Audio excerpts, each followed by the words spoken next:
Olá, queridos. Aqui estamos mais uma vez para trazer o discipulado para você. O objetivo sempre é instruir você, lhe dar conhecimento, direção. Esses cursos que ora ministramos aqui é justamente para isso, né? Nós estamos aí com nossos cursos, o projeto aqui, né? O planejado aqui é sempre trazer muitos cursos, né? Estamos já na segunda etapa da primeira fase, que é o que nós chamamos. Primeira fase são constituídos de 5 cursos. Estamos hoje já na penúltima unidade do segundo curso dessa primeira fase. Nós ensinamos sobre conhecendo Deus, fazendo sua vontade, que é de suma importância que você faça ele primeiro. E estamos agora hoje com um curso A Mente de Cristo. Esse curso aqui, né, esse livro, sempre lembrando você que nós temos aqui o livro. Se você quiser comprar o livro, nós indicaremos onde comprar. É fácil, só você também entrar no Google lá e você vai encontrar, saber onde é. Mas caso você quiser, a gente está aqui para informar você também. Outra coisa, nós também podemos facilitar também. É um sacrifício que nós fazemos, mas que fazemos com muito prazer. E quando alguém quer aprender, né, a gente sempre vai dar um jeitinho. Nós também enviamos as unidades em PDF, né, em formato de PDF. E se você quiser, se você entrar em contato comigo, com certeza estaremos aí enviando esses cursos para você. Nós escaneamos as páginas, formamos uma apostila e aí enviamos para você. Vamos lá? Hoje estamos, como nós mencionamos, estamos no penúltima unidade do curso A Mente de Cristo. Hoje estamos na unidade 11, que é o que o tema hoje é muito importante. Olha que tema maravilhoso: santidade e amor. Vamos lá? Sempre lembramos que todos os cursos eles são feitos de 5 dias, né? 5 dias. A página 154, onde está a introdução aqui, e agora nós vamos partir para a página 155 do nosso livro. E o dia 1 é conciliando o amor com a santidade. Com santidade. Nós podemos ver aqui já de imediato. Assim, sim. Tem como podem esses conceitos ser conciliados, isto é, santidade e amor, eles podem ser conciliados? Sim. Deus é infinito e imutável. Como nossa mente humana não pode compreender a infinitude, Deus nos revela diversos aspectos de sua natureza. Às vezes, esses aspectos parecem ser contraditórios. Não podem sequer começar a compreender a natureza de Deus sem aceitar que ele pode ter santidade e amor ao mesmo tempo. Às vezes, pessoas falam que isso é impossível, mas a Bíblia ela possibilita tudo isso aí. E na verdade, a gente aprendeu hoje que santidade e amor elas andam de mão dadas. Se separá-las, vai dar problema. Santidade de Deus é uma realidade maravilhosa, por outro lado, tremenda. Essa condição humana pecaminosa, nós chamamos em sua santidade, é o atributo alarmante. Entretanto, o amor ao mundo, Deus sofreu grande angústia para nos alcançar com seu amor. O amor de Deus também é uma realidade. A santidade de Deus nos leva a temê-lo, enquanto que a sua compaixão e amor nos fazem aproximar dele. Porque parece que cria um paradoxo entre santidade e amor, justamente porque as pessoas acham que, devido a Deus ser tão santo, nós não temos condições de se achegar a ele. Bom, se for levarmos isso em conta, com certeza isso faz sentido a forma de entendermos a situação de Deus e a situação do ser humano. Mas temos que também entender que existe esse elo, né, de santidade e o ser humano, existe no meio o amor, que vai levar a gente se voltar para Deus. É tanto que Jesus Cristo, para você ter uma ideia, ele é o Deus Emanuel, é o Emanuel, né, aqui na Terra, é o Deus conosco. Então Deus ele veio em pessoa vir até nós. É claro que ele não veio com a sua essência, ele veio personificado num ser humano, que é Jesus Cristo. Jesus Cristo. Mas ele veio. Então ele criou uma situação para a gente. Ele nos ama tanto que ele criou uma situação para se achegar até nós. É impossível, vamos dizer assim, o homem ir até Deus. Isso é fato. Pelo fato de Deus ser santo e o homem pecador. Mas Jesus ele veio fazer este elo. É por isso que ele é o nosso mediador. Mediador. Então, por isso, a gente precisa, quem está em Cristo, toda a Bíblia fala, está em Cristo, em Jesus Cristo, em Cristo Jesus. Então, você vai ver, se verificar essas menções, essas coisas, essas palavras na Bíblia, e você vai ver que tudo isso vai indicar que é em Jesus e somente em Jesus. Vamos lá? Existem atributos, esses atributos existem na mesma magnificente pessoa. Na mesma magnificente pessoa. Mas o mais claro exemplo de santidade e de amor de Deus é que ele fez no Calvário. Nada como o Calvário para nos manter a santidade de Deus. Por causa do pecado, nada menos que o sangue de Cristo derramado na cruz pode satisfazer os requisitos da maravilhosa santidade de Deus. Ao mesmo tempo, nada como o sacrifício de Cristo para nos levar ao quão grande é o amor de Deus. A cruz nos mostra quão longe Deus esteve disposto a ir para nos alcançar em seu finito amor. Então, ali mostra que a cruz, na verdade, é o que fez esse contato. Tudo foi na cruz. Na cruz foi morto os nossos pecados. Na cruz também houve a reconciliação entre o homem e Deus. Quer dizer, o preço foi pago. Não existe mais aquela coisa de Satanás acusar o homem. Né? Ele está assim, não, agora não tem mais que acusar o homem, porque Deus pagou esse preço por nós. Tá bom? Se não reconhecermos a santidade de Deus, correremos o risco de ser irreverentes e perder a perspectiva da sua pessoa. Perderemos também o próprio Deus, se deixarmos de ver o imenso amor revelado por meio da pessoa de Cristo. Tanto a santidade de Deus como o seu amor nos mostram em seu resplendor na crucificação e morte de Cristo. Então está aqui tudo aquilo que nós precisamos entender sobre a santidade e amor. A santidade e amor. Nós temos aqui alguns versículos que eu queria colocar aí na tela, né? Filipenses 2:8, lembra que eu falei? Né? 2:8, e fala que Jesus fez obediente até a morte de cruz, né? Deus não é apenas um santo amoroso, ele também espera a santidade e amor em nós. A mente de Cristo manifestará ambas as características. Efésios 1:4 diz que também ele nos elegeu antes da fundação do mundo para sermos santos e irrepreensíveis diante dele em amor.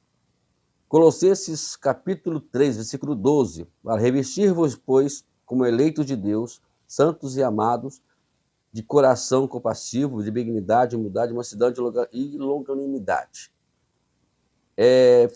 Tessalonicenses, ou melhor, 1 Tessalonicenses, capítulo 3, versículo 12 e 13, diz assim: E o Senhor vos fará crescer e abundar em amor uns para com os outros, para que todos, como também nós abundamos para convosco, para vos confirmar os corações, de sorte que sejam irrepreensíveis em santidade diante de Deus e Pai, na vida de nosso Senhor Jesus Cristo, em todos os seus santos. Está vendo? Está observando?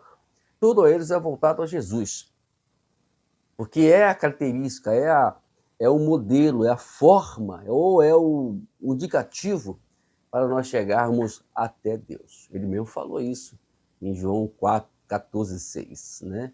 Ele disse, eu sou o caminho, a verdade e a vida, ninguém vem ao Pai a não ser por mim. Aperfeiçoando a santidade e amor. A santidade exige justiça, página 157, mas o seu amor mostra misericórdia e perdão. É claro, eu falei, as duas têm que andar de mão dadas, tanto a santidade como o amor, porque a santidade vai exigir que a pessoa que largue o pecado.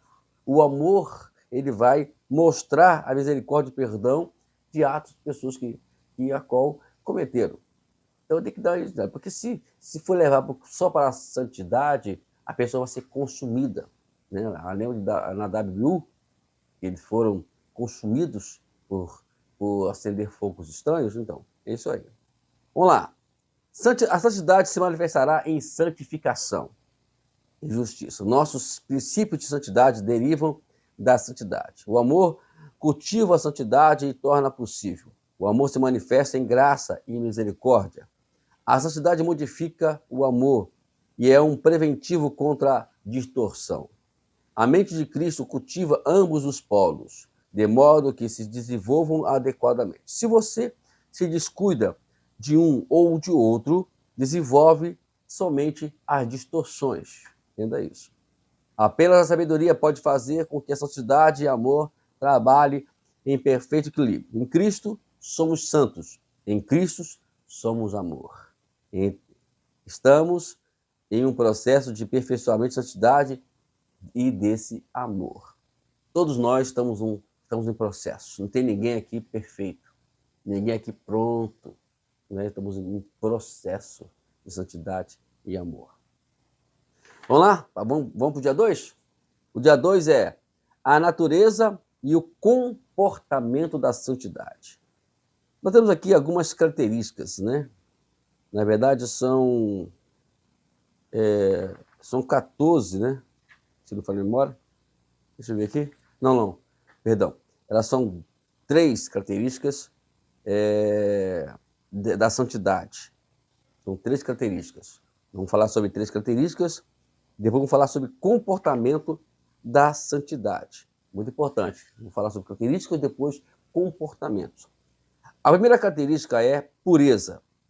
Um dos mais impressionantes atributos da santidade é a pureza. Retirai-vos, saiam daqui, não toque coisa impura. Saiam do meio dela, purificai-vos, os que levai os vasos do Senhor. Até os inimigos de Jesus elogiaram um aspecto de sua pureza, quando disseram que enquanto armavam-lhe cilada por meio de perguntas maliciosas, mestre, sabemos que não consideras a aparência da pessoa. Como pode Cristo ser tão puros ao ponto de seus próprios adversários reconhecê-lo? Por causa da sua amorosa e devoção em direção do Pai. A pureza é a característica de santidade, mas a pureza de Jesus é o resultado do amor de seu Pai. Pureza é você procurar as coisas mais puras, as coisas mais tranquilas, né? Você procura sair da poluição do mundo, né? E quando se fala em poluição do mundo, né, seria até um tema para poder criar uma mensagem, boa ideia, hein? A poluição do mundo, você vai viver, porque o que Paulo disse lá em Romanos 12, 2, não vos conformeis com o mundo. Quando Paulo fala conformar-se com o mundo, fala das poluições que vão contaminar de alguma forma. Sabe que hoje a poluição ela é um dos fatores que está levando pessoas a terem problema sério de respiração e outras mais coisas que vão afetar o ser humano, o organismo do ser humano. Então, a alma também, ela vai ser atacada, ela vai ser poluída. E a pureza é viver longe dessa poluição disso tudo. Né? Como você entrasse dentro de uma cláusula, de uma bolha, né? uma bolha de esqueci o nome aqui da agora, né? Vamos lá, uma bolha, né? E você está ali escondido ali dentro, recebendo apenas o oxigênio de Deus, recebendo a respiração de Deus, o ar de Deus, né? É claro que vivemos nesse mundo, nós temos que ter, mas aí a Bíblia nos recomenda isso. É por isso que estamos aqui ensinando. Vamos trazer aqui vários estudos, vários cursos para poder te dar essa noção, como é que você deve ficar longe da poluição do mundo. Bom, então essa é a primeira característica. A segunda característica é piedade. Piedade, né? E antes de falar aqui, olha, tem uma pergunta aqui, em suas próprias palavras, defina a pureza. Eu coloquei assim, ó, ser puro, não deixar se envolver com coisas coisas que indesejam ou em a qual não é desejo de Deus, né? Andar puro é você andar segundo os padrões de Deus. Então, essa é a primeira, essa é o que eu entendi. Segundo, piedade. Os que são que as pessoas não devem que pessoas não devem ser santidade e piedade, aguardando e desejando ardentemente a vinda da ira de Deus. Pode-se ver a piedade de Jesus na reverência de sua conduta majestosa durante o seu julgamento. Enquanto os sacerdotes o acusaram de muitas coisas, ou seja, apresentaram contra ele muitas acusações, Pilatos cuidou de conseguir que Jesus respondesse aos seus acusadores. Mas Jesus nada respondeu, de maneira que Pilatos se admirava. Este é apenas um dos 4 magníficos silêncios de Jesus no julgamento de Jesus. Os silêncios foram a consequência de sua dignidade e reverência. Gente, deixa eu falar um pouquinho sobre isso aqui, é muito importante. Nós, como cristãos, estamos aqui aprendendo a mente de Cristo. É muito importante que a gente entenda que nós estamos aqui não é para poder combater as ideologias do mundo. Então, aqui é para que as pessoas não seguirem a ideologia do mundo. Não é para nós combatermos a ideologia do mundo. Nós estamos aqui para poder que as pessoas não seguem ela. E a única forma de não seguir elas, só existe uma forma. Primeiramente, a fé ela vem pelo ouvir, e ouvir a palavra de Deus. E se nós só vamos fazer com que as pessoas sigam ou ouvem a intermédio do Espírito Santo. O que está faltando na igreja hoje? Ela ficar calada diante de tantos debates, de tantos confrontos. Isso tem mostrado claramente, né, que não tem resolvido nada. Não adianta combater as ideologias deste mundo. A Bíblia fala que nós devemos nos conformar com ela, não andar segundo as formas dela. Fala que eu não devo andar. Então eu vou ensinar o povo também não andar. Existe sempre aquela coisa, você só existe traficantes porque existem consumidores de drogas. Se nós tirarmos, não adianta combater e fazer lá o extermínio de traficante, matar os traficantes, prender eles, não adianta fazer isso. Nós temos que a ideia bíblica que eu aprendo aqui é tirar. Então, se o problema é esse, então vamos tirar eles lá do meio caminho, né? Mas tem um roubo de carro, aí não tem traficante. Não, tem roubo de carro porque tem pessoas que compram peças de carro roubado. Se não comprarem peça, mas tá caro, pastor, não importa, paga caro, mas paga certo. Mas se comprarem lá, também vai alimentar. O que se alimenta o mal são as próprias pessoas. Não adianta reclamar da política, não adianta reclamar do governo, se a população está colaborando com isso. É só, a gente tem que fazer a nossa parte. Agora, como crentes, nós não devemos combater com ele. Não é combater, é fazer com que as pessoas não seguem mais aquele sentido, aquela regra, aquelas ideias. Simplesmente isso. Isso é feito com silêncio, né? Aqui Jesus ensinou isso para a gente. Ele poderia muito bem ali combater, as pessoas estavam acusando ele disso, aquilo. Você não vê Jesus se defendendo? Não vê. Então ele nos ensinou uma grande lição sobre isso. Amém? Vamos lá. Vamos agora para a terceira característica da cidade, que é glória. Página 159. Ah, tá. Em suas próprias palavras, defina a piedade. É andar com dignidade, respeito. Isso, respeito acima de tudo. Mesmo que as pessoas não nos respeitem, vamos respeitá-las. Vamos lá, glória. É a terceira característica. A santidade também é gloriosa. Moisés perguntou: quem entre os deuses és tu, ó Senhor? Quem é como tu, poderoso em santidade, admirável em louvores, operando maravilhas? Jesus Cristo glorificou o seu Pai. E no final da vida, Jesus orou: eu te glorifico na terra, completando a obra que tu me deste para fazer. Já temos visto várias vezes Jesus sempre buscou a glória de seu Pai. É isso, é buscar a glória do Pai, é glorificar o nome do Senhor. E glorificar o nome do Senhor quer dizer eu andar de acordo com os padrões que Deus nos ensinou, né? Então, se você anda nesses padrões, as pessoas vão glorificar a Deus no intermédio da sua vida.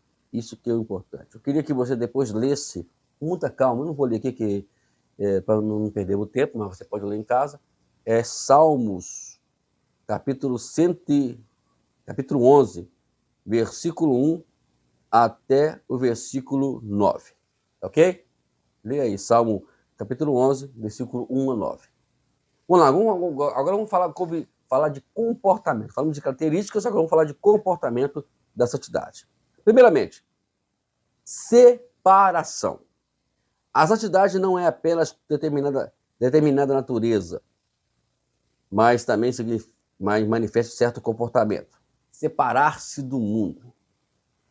A palavra separar aqui, amados, eu quero deixar bem claro, e como nós temos sempre falando aqui, é das ideologias, se separar das ideologias, né? Não não se sentar, nunca se sentar na roda dos esclarecedores, como o salmista nos ensina no Salmo 1.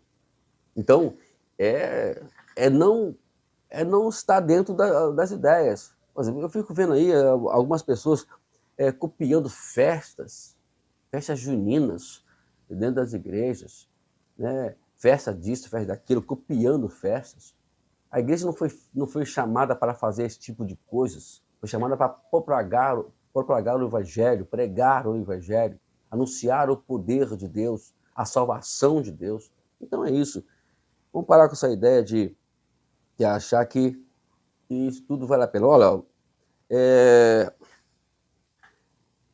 2 Timóteo 2, 21, Paulo diz: se, pois, alguém se purificar dessas coisas, né, será vaso de honra, santificado e útil para o Senhor, preparado para toda boa obra. Isso é os que estão separados do mundo. A outra palavra também de comportamento de santificação, de santidade, é consagração. Estreitamente relacionada com a santidade está a consagração. A palavra consagração significa pôr à parte algo para o uso único. Isto é, se nós somos o templo do Espírito Santo, então vamos usar nossas ações, sejam elas de todos os sentidos que nós temos, né? Botando 5 sentidos. Nós temos o tato, a audição, o olfato, o paladar, a visão. Né? Acho que é isso mesmo, né? Falei 1, 2, 3, 4, 5. Então, 5 sentidos. Aí, usar todos os sentidos para poder se consagrar eles, consagrar o seu tato ao Senhor, consagrar os seus ouvidos ao Senhor, consagrar os seus lábios ao Senhor, consagrar o seu respirar ao Senhor, os seus olhos ao Senhor. Isso é consagração. Vamos lá, vamos dar continuidade aqui ainda na página 160. Então, nós citamos aqui, a primeira que é Santificação, consagração. Bom, queridos, está aqui mais um dia. Nós vamos para o terceiro dia agora, na página 161, que é Amor é uma Ação, parte 2. Bom, eu vou agora colocar na tela para vocês aí as características do amor semelhante ao ato de Cristo. Tá aí. São... Depois você dá uma olhadinha com calma. São 15 características, né? Características. Então você observa aí, tá bom? Já olhou? Dá uma pausa se for preciso. E você estude ela. É o que nós vamos falar a partir de agora. Vamos lá? Pode para mim que agora. Número 1, página 162, 162 diz: o amor é sofredor. Claro que todas essas características são extraídas lá de 1 Coríntios, capítulo 13. Não esqueça disso, capítulo 13 de 1 Coríntios. Número 1, o amor é sofredor. Fala de relações santas. Relações santas. Hoje em dia, é provável que empregamos a palavra paciente e não sofredor. Jesus foi muito paciente com os discípulos, que eram muito lentos para compreender a sua mente. Aqui nós temos um exemplo de quando Tiago e João, no capítulo Lucas 9, 54 e 56, quando Tiago e João pediu para que consumisse, né, botasse fogo ali, como fez Elias, né, com aquele povo ali, e Jesus calmamente explicou para eles. Gente, hoje tem que saber lidar com as pessoas, saber se relacionar com as pessoas. Não é ser... como falei, o problema hoje que acontece, as pessoas querem combater as ideologias do mundo, brigando, discutindo, né, como forma de ódio, etc. E nós temos que parar com isso, né? E temos que ter uma relação... A relação santa que Jesus ensina aqui é justamente essa. Você saber lidar com as pessoas novas convertidas. Quando as pessoas entrarem, vão entrar com muitos defeitos, né? Saber lidar com os seus defeitos. Com as pessoas do mundo, saber lidar com elas também. Tudo isso é muito importante você entender. A segunda o amor é benigno, isto é, propósitos santos. Depois que Jesus alimentou 5.000 pessoas, em si mesmo um ato de benignidade, enviou os discípulos à outra margem do lago, enquanto eles subiam ao monte para orar, né? Enquanto estava no monte. A benignidade de Jesus é uma amostra de santidade de seu propósito. Todos os propósitos de Cristo foram santos e amorosos. Então, o que foi? Jesus ele foi orar, e aqui no capítulo 6, versículo 48 a 50, olha o que diz aqui.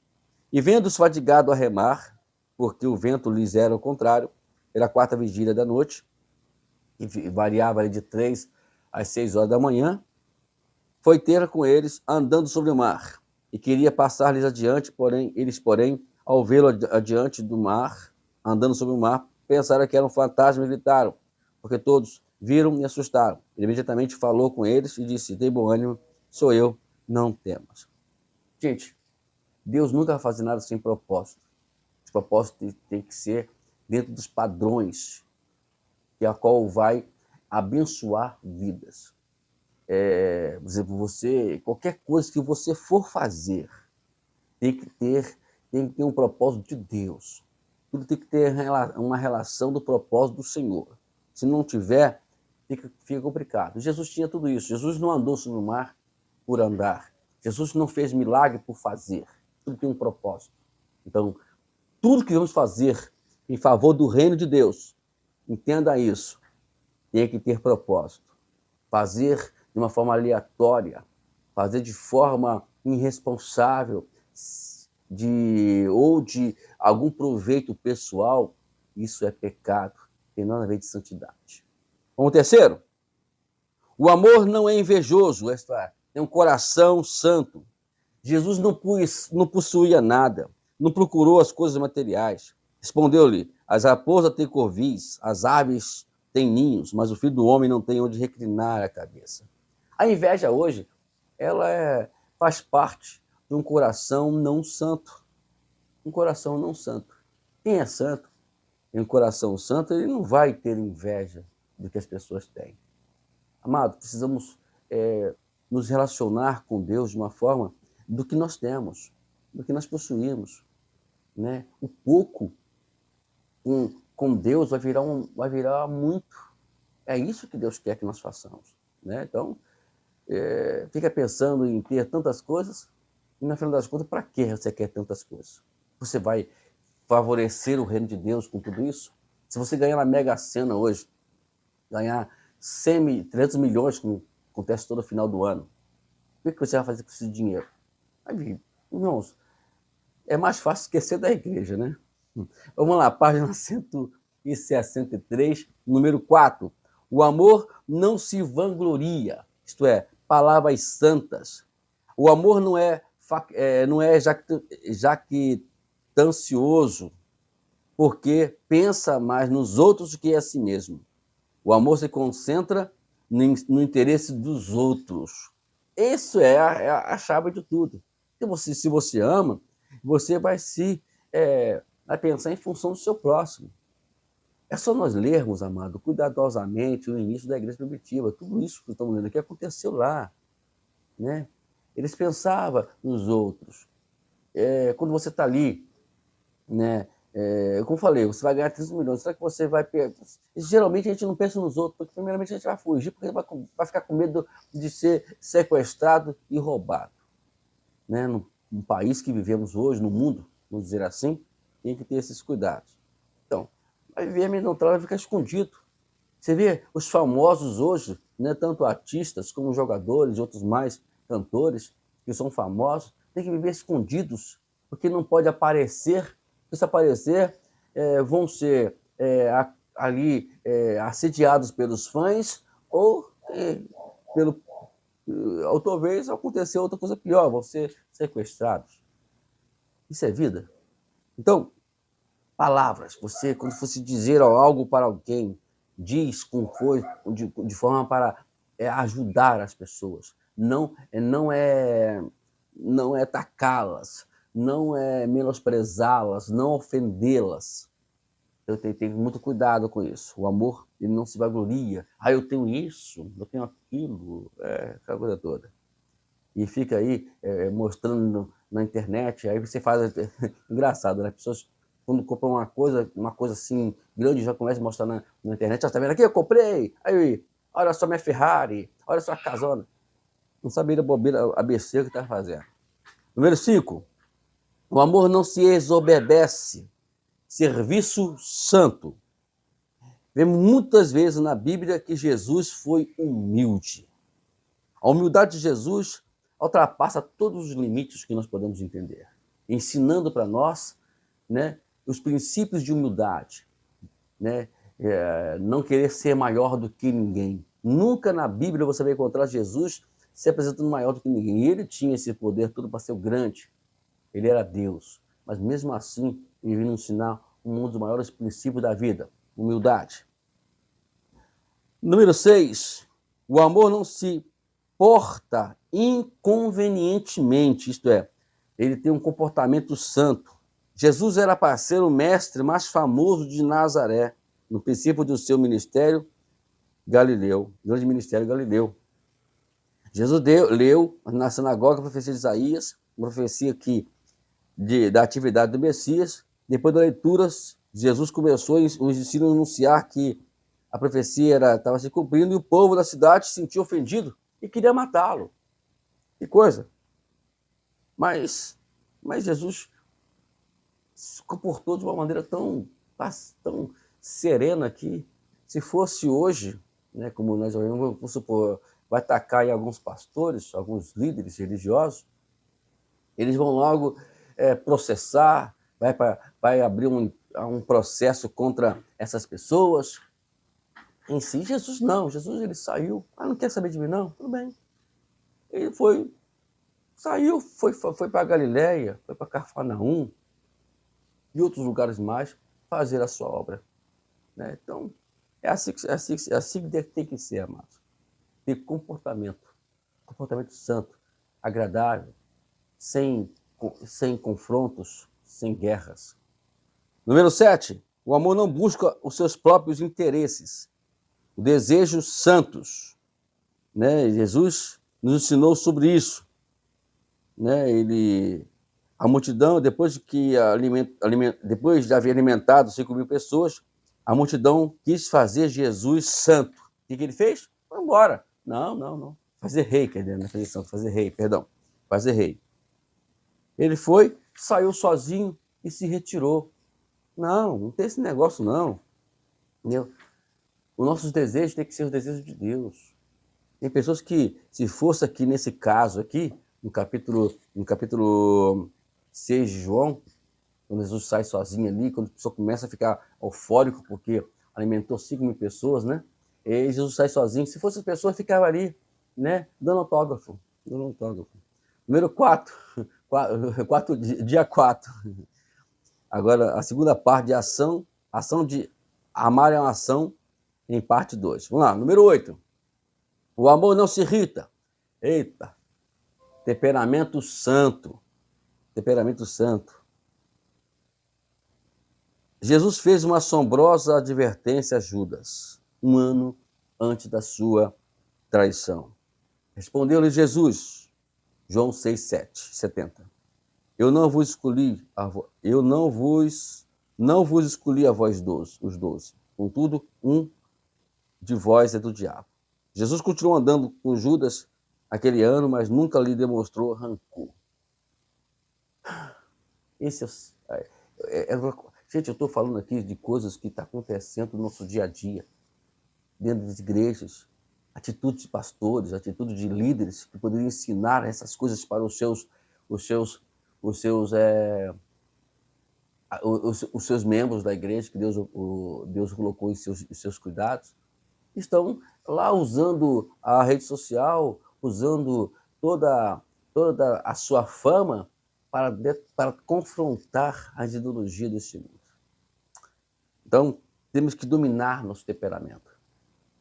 Uma coisa que o Espírito Santo, que é um do fruto do Espírito Santo, é domínio próprio, dominar nossos temperamentos. Parar de a gente andar com raiva, com rancor, mostrar isso em palavras, mostrar isso em atitudes, mostrar isso em comportamentos, né? Não falar com seu irmão, não falar com aquilo, falar com aquilo. Isso não é comportamento que diz ter a mente de Cristo. Número 9. O amor aí não guarda rancor. Memória santa.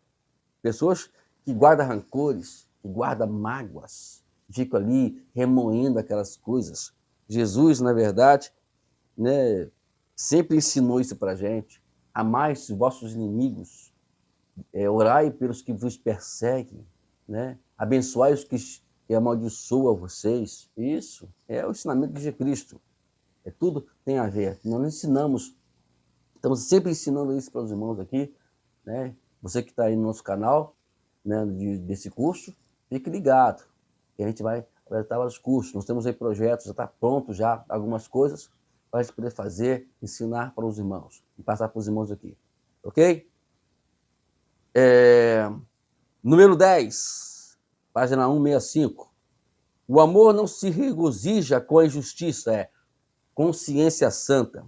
Sob a liderança de Anás, como sacerdote judeu, instituiu-se um procedimento corrupto no pátio do templo, na venda de animais para sacrifício. Além disso, os peregrinos de outros países não eram permitidos que se ofertasse moedas estrangeiras no templo. Só podia ofertar signo judaico. Anás instituiu um sistema de câmbio de moeda para esses judeus estrangeiros, o qual provavelmente contribuiu para o enriquecimento excessivo de sua família. Jesus teve que expulsar os cambistas do templo, porque o amor não pode regozijar com a injustiça. Bom, esses caras eram sagazes, né? Eles sabiam arrumar um jeito para poderem ficar ali. Que hoje não muda muita coisa, não, né? Isso dentro do conceito mundo, do conceito mundo também dentro das nossas instituições, né? Das igrejas. Também temos que tomar esse cuidado. Então, as injustiças.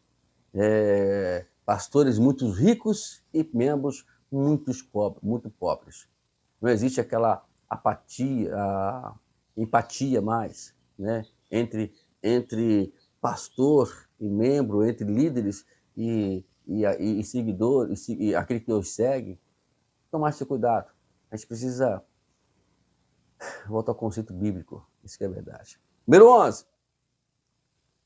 O amor se regozija com a verdade, isto é, a mente santa regozija com aquilo que a Bíblia ensina, aquilo que a Bíblia nos revela. Número 12. O amor tudo sofre, firmeza santa. Um dos exemplos mais patentes de firmeza santa é a forma como Jesus tratou Simão Pedro. Ele cuidou de Pedro, o diabo quis andar com Pedro, Jesus foi lá, intercedeu por ele, e não permitiu que Pedro fosse destruído ou caísse. E essa era a intenção do diabo. Número 13. O amor tudo crer, valores santos. Entra aí a questão do que as pessoas hoje ensinam. Toma muito cuidado com os princípios a qual são ensinados, as doutrinas, né? E a gente vê aí tantas igrejas caindo em laços de ensinamentos, perdendo os valores bíblicos, né? E valorizando mais os seus próprios valores ensinados em suas igrejas. Não estou falando só de igrejas A ou B, é em todas as igrejas, todas as ditas chamadas religiões. Toma muito cuidado. O que prevalece, amados, o valor que nós temos que dar é os valores bíblicos. Entender de uma forma coerente, de uma forma mente aberta, sábia, o que Jesus disse naquela determinada palavra. Eu estou fazendo isso, mas aonde está na Bíblia que eu tenho que adorar isso, que eu tenho que fazer isso, que eu tenho que agir assim, que é assim? Onde está na Bíblia? Eu tenho que encontrar. Tudo que nós fazemos hoje tem que ter base bíblica. Se não tiver base bíblica, não é valor santo. Não é valor santo. Entendeu? Vamos lá. Página 166. O amor tudo espera. Expectativa santas. A expectativa de Jesus de que o estável Simão chegaria a ser Pedro, a rocha, é um indício do tipo de expectativa que ele quer que tenhamos. Ter expectativa em outras pessoas. Pessoas que a qual elas vão, se forem cultivadas, se forem trabalhadas, amadas, elas poderão ser grandes pessoas. O apóstolo Paulo disse uma coisa lá em Filipenses 1:6, diz assim: eu estou certo de que aquele que começou boa obra em vocês há de completá-la até o dia de Cristo Jesus. Esse deve ser um entendimento também nosso como líderes. Acreditar nas pessoas, acreditar que elas vão chegar lá. Isso é o que Jesus fez com Pedro. E deu certo. Última característica. O amor tudo suporta. Sacrifício santo. Você faz sacrifício pelos seus membros? Faz sacrifício pelas pessoas? Mas quando você faz sacrifício, você cobra isso? Você aproveita, né, que você fez algum favor e vai aproveitar para usufruir daquele favor? Então, é a análise que você tem que fazer. O sacrifício santo, ele faz sacrifício sem esperar nada de ninguém, e sim aproveitar ou tirar alguma vantagem daquele sacrifício. Nunca se esqueça disso. Amém? Vamos lá, vamos para o último dia. O amor como essência. A afirmação mais importante da Bíblia sobre o amor não se refere ao comportamento observável do amor, mas sim da natureza do próprio Deus. E diz que Deus é amor. O amor é a característica fundamental da natureza de Deus. Em última análise, se quisermos ter a mente de Cristo, Deus Deus deverá poder dizer de nós: eles são amor. O amor será a característica fundamental do nosso ser. Isso quer dizer que amar é agir, é ação, não é palavras. Entendeu? Toma cuidado com isso. Vamos lá. O amor é um fruto do Espírito. O amor é um ato de verdade. O amor é o fruto do Espírito. O amor é um ato de verdade, da vontade que exige fazer. O amor é um fruto do Espírito no crente que exige ser. Aqui embaixo, a obediência não depende de sentimentos. A vontade pode vencer os sentimentos. Então, amar significa você ter vontade, é uma vontade que você tem em amar aquela pessoa. Não é sentimento, eu vou sentir, não estou sentindo nada sobre isso. Não estou falando. Amor, que a Bíblia ensina aqui, não é sentimento. Não estamos falando de paixão, não estou falando de química, estamos falando de ação. Ação. Deus, imagine se Deus esperasse nós nos convertermos para morrer por nós. O que ele falou? Lá em Romanos, não foi memória 5:8. Deve ser isso. Ele nos amou, Cristo nos entregou por nós, nos amou, sendo nós ainda pecadores. Ele nos entregou, ele morreu por nós, sendo nós ainda pecadores.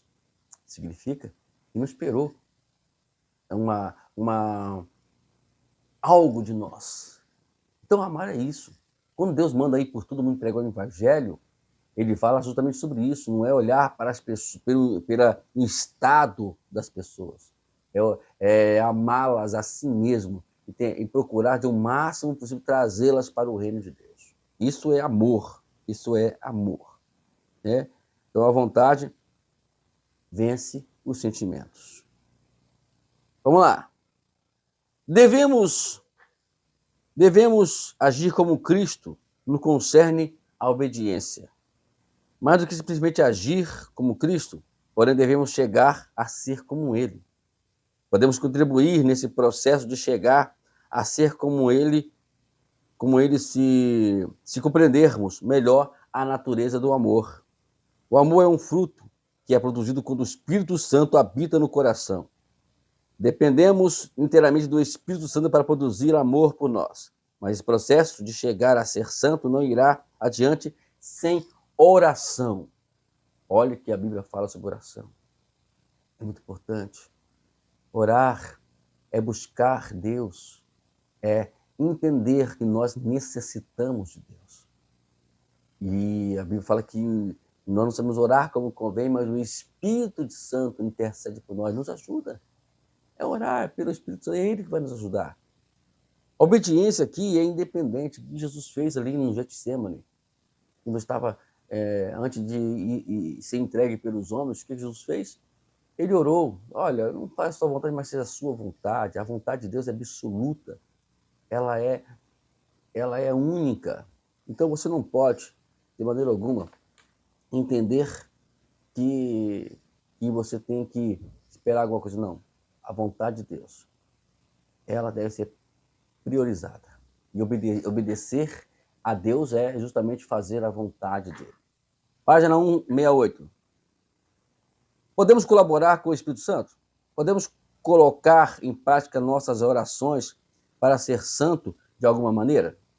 2 fatores importantes fomentam o crescimento do fruto e sobre os quais temos determinado controle. Muitos de nós pensamos que somos agentes passivos e que somente o Espírito Santo, o Espírito é ativo.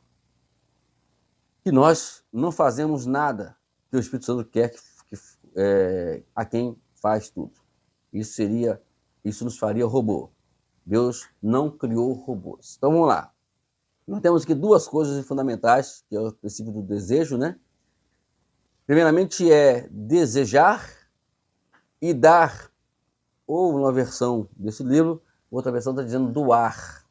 O primeiro ingrediente do amor, do qual podemos introduzir nossa vontade, é o desejo. Né? Qual é o seu desejo? ele é o mesmo de Deus. Quando você deseja algo, você vai sempre, automaticamente, você vai fazer com que as coisas funcionem. Olha só, isso aprendemos com Deus. Deus nos desejou muito. E por ele nos desejar muito, ele veio e tomou uma atitude e se deu por nós. Isso é o ponto de partida. Então, se você não tem não está dentro dessas características, vai ficar complicado. Tá bom? Vamos ler aqui.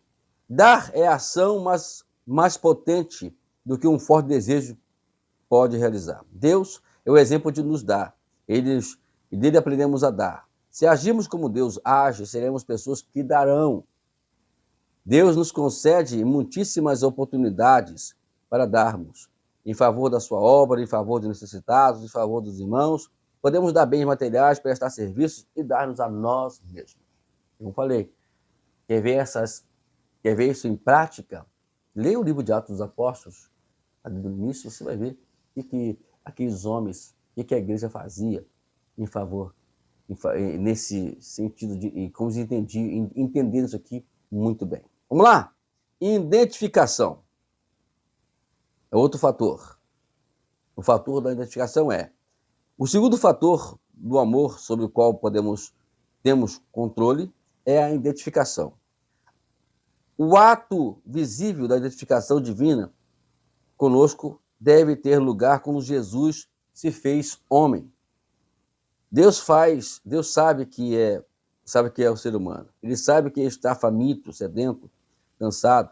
Deus sentiu ainda as agonias da morte. Deus também conheceu a força do amor humano. Jesus conhece a genuína amizade humana. Ele compreende os desejos espirituais e eternos que avivam nossa alma. Deus se identifica conosco. Praticamos a identificação quando nos identificamos com Cristo e quando nos submetemos ao seu jugo e aprendemos dele. Então está aqui um dos pontos muito interessantes. Identificar-se com Cristo é andar segundo os princípios de Cristo. É uma palavra que Jesus disse para os discípulos sobre quando ele estava nu e não me vestisse, quando estava preso não me fosse visitar, quando estava faminto não me desse comer, quando tive sede não me desse água para beber, isso tudo. Ele se perguntou, não, quando você não faz isso aos meus pequeninos, faz a mim também. Então, entendeu? Quando você não tem essa identificação com o seu próximo, é muito complicado você dizer que você tem a mente de Cristo. Até a mente de Cristo você tem que se identificar com o seu próximo. Tem que sentir o que ele sente, viver ou procurar viver. Por isso que hoje, para ser pastor, não é somente ir sentar em cadeiras acadêmicas, em academias, e aprender a teologia ou alguma coisa referente à Bíblia. Não, é prática. Pastor tem que ter cheiro de ovelha. Pastor tem que estar no meio das ovelhas. Pastor tem que estar no meio das pessoas. As pessoas têm que ver no pastor justamente tudo isso. Eu chamo isso, sabe? Alguns desses pastores de laboratório. São formados dentro de laboratórios. Não conhece a prática, o convívio, o relacionamento com as ovelhas. Eu me preocupo muito com isso. E muitas igrejas estão adotando essas coisas aí fora. Vamos lá. Página 169. Vamos terminar agora, hein?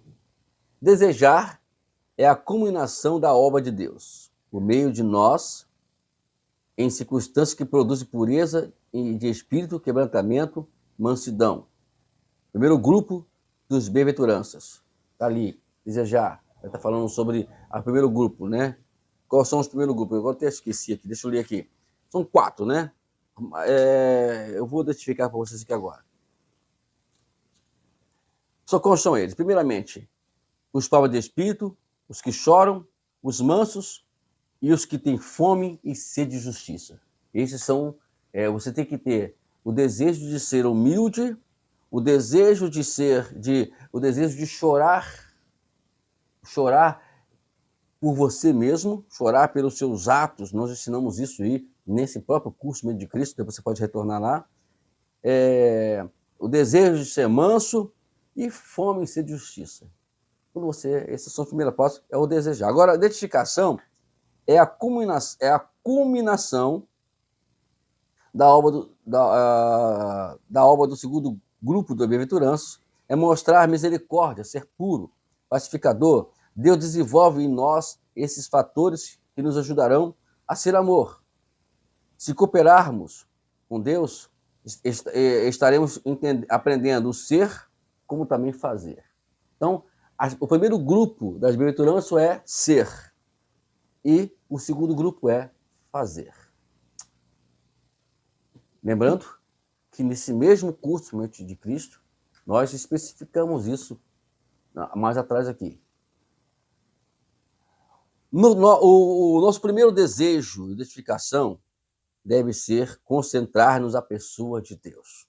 Em primeiro lugar, desejamos Deus. Se você não deseja Deus, você não vai continuar porque você não vai conseguir obter os resultados, né? Crescemos nesse desejo quando somos pobres do espírito, quebrantados e mansos. Não podemos nos identificar com os outros até que identifiquemos com Deus. Primeiramente, as primeiras 4 bem-aventuranças é uma identificação com Deus. Você, primeiramente, deve ser aquilo que Deus quer que você seja. Se você não tiver pobre de espírito, que é humildade, se você não for a pessoa que chora pelas suas misérias, se você não for manso e não tiver sede e fome de justiça, meu querido, esquece. As outras 4 não vão funcionar, você não vai conseguir fazer. É o que acontece hoje. Porque muitas pessoas não conseguem ser misericordiosos, não conseguem ser puros, não conseguem ser pacificadores, não conseguem sofrer, né? Não conseguem sofrer em favor do reino de Deus, como fala lá, de ser perseguidos. Tá sendo perseguido, começa a confrontar, começa a abrir processo, essa de coisas. Por quê? Porque não foram humildes, não foram quebrantados, não foram mansos e nunca tiveram fome nem sede de justiça. É simples explicar isso. Mas, para nós finalizarmos aqui, a obra, e quem faz essa obra é o Espírito Santo. Eu tenho aprendido muito isso na minha vida. Buscar o Espírito Santo na sua intensidade. Porque é Ele que vai nos ajudar a vencer tudo isso e ser aquilo que Deus quer que nós sejamos. Porque quando você é, você vai fazer. É automático. Bom, amados, semana que vem, na próxima aula, vamos terminar o curso A Mente de Cristo. Deus te abençoe e me espere aí na última aula aí. Também vai falar profundamente aos nossos corações. Deus abençoe.